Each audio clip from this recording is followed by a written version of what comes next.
Isang maunlad na negosyong magbubuklod sa pamilya, magandang kalusugan at kinabukasan sa anak, at isang hiling na magkaroon pa ng isang supling.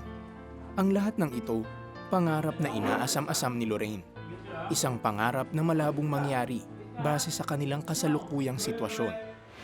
Kaya naman upang makamit ang mga ito, sumangguni si Lorraine at ang kanyang asawa sa isang taong nangakong makakamit ang kanilang pangarap. Itong taong nakilala ko na to, siya yung nagbigay sa amin ng orasyon na Latin word siya na babasahin mo. Sabi niya sa amin noon, anong gusto nyo? 3 bagay ang hilingin nyo.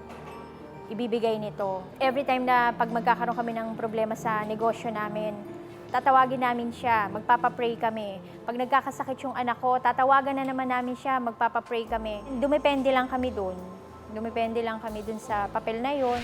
Hindi nagtagal, sunod-sunod na unos ang nanalasa sa pamilya ni Lorraine. Kabaligtaran kasi yung nangyari. Hirap na hirap kami. Hindi namin malaman kung bakit nagkakaganon. Yung negosyo namin, imbis na maging okay, dumating sa point na halos hindi na nga kami natutulog pero bakit nauubos? Bakit nalilimas? Lugi siya, and yun din ang desire namin ng mag-asawa. Magkasama-sama kami pero nagkahiwa-hiwalay kami. Asawa ko nasa Qatar, ako nagtrabaho ko nun sa call center, yung anak ko iniwan ko sa kapatid ko. Tapos yung anak ko puro sakit, lagi siya nagkakasakit.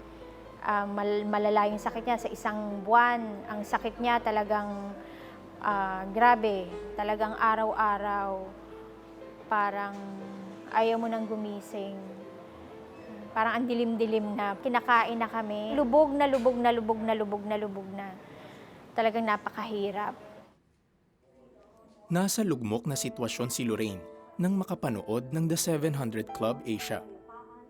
Iyon ang tagpo sa kanyang buhay, kung saan isinuko niya sa Diyos ang kanyang mga pangarap at lahat ng kabigatan sa buhay.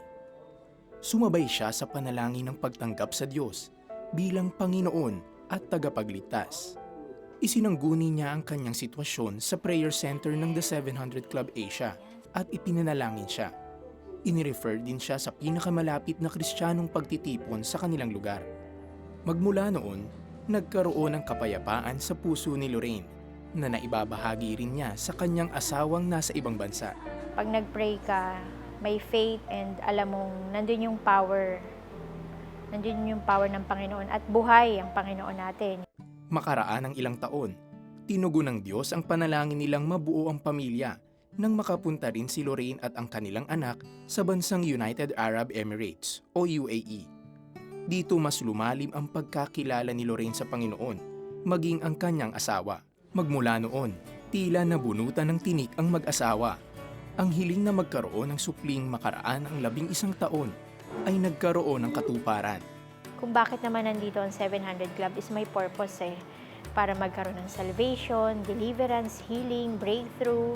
Isang maunlad na pamumuhay na magbubuklod sa pamilya, magandang kalusugan at kinabukasan sa anak, at kahilingang magkaroon pa ng isang supling.